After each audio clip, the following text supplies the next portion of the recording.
আসসালামু আলাইকুম। এর লাস্ট ম্যাচে বোলিংদের যে একটা পারফরমেন্স এটা নিয়ে আপনাদের সাথে বিস্তারিত আলোচনা করবেন।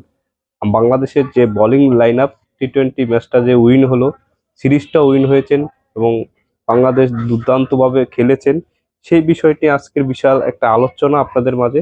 আপনারা স্কিপ না করে দেখতে থাকুন এবং শুনুন যে আসলে কিভাবে বাংলাদেশ এত সুন্দর একটা ম্যাচ উপহার দিয়েছে। বাংলাদেশ টি-20 সিরিজটা জয় করেছেন, যেখানে দানবে ব্যাটসম্যান হিসাবে ওয়েস্ট ইন্ডিজের সেই জায়গায় 109 রানে তাদেরকে অল আউট করে দিয়েছেন। 16 ওভার 4 বল খেলতে সক্ষম করেছেন তাদেরকে এবং দারুণ তাসকিন আজকের মতোও সেই জায়গায় তাসকিন আহমেদ করছে আপনার 2 উইকেট নিয়েছে। আজকেও গত ম্যাচে নিয়েছে 3 উইকেট, নিয়েছেন 2 উইকেট এবং 30 রান দিয়ে। মেহেদি আজকেও নিয়েছে 2 উইকেট, 3 ওভার বল করে রান দিয়েছেন 13 রান। দারুণ বোলিং করছে মেহেদি। কিন্তু শেখ মেহেদি আমাদের ব্যাটিংটা যাই করুক না কেন, বোলিংটা সেরকম ভাবে বোলিং করে এবং আজকে রান পায়নি শেখ মেহেদি, কিন্তু বোলিং করেছেন সেই বোলিং। 3 ওভার বল করে 13 রান দিয়েছেন, 2 উইকেট নিয়েছেন এবং দারুণ একবারে অসাধারণ বোলিং করেছেন। তার আমাদের বোলিং করেছেন হাসান মাহমুদ বোলিং করে 3 ওভার করে 9 রান দিয়েছে, 1 উইকেট নিয়েছে হাসান মাহমুদ। দারুণ, অনলি 9 রান দিয়েছেন। আপনি কি বোলিং করে হাসান মাহমুদ, মানে অসাধারণ বোলিং করেছেন হাসান মাহমুদ এত সুন্দর বোলিং করতে পারে এটা অকল্পনীয় ভাবে।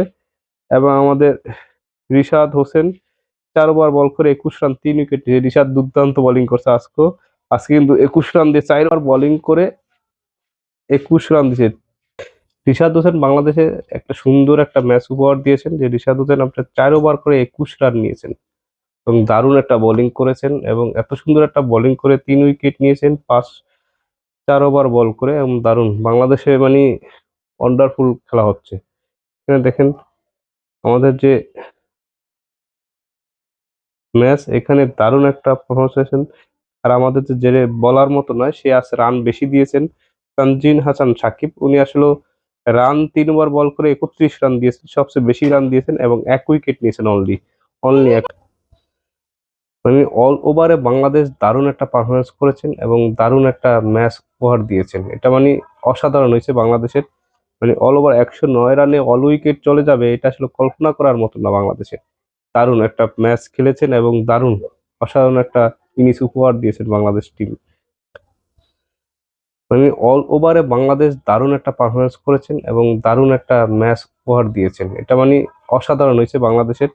মানে অল ওভার 109 রানে অল উইকেট চলে যাবে, এটা আসলে কল্পনা করার মতো না বাংলাদেশে। দারুণ একটা ম্যাচ খেলেছেন এবং দারুণ অসাধারণ একটা ইনিংস উপহার দিয়েছেন বাংলাদেশ টিম।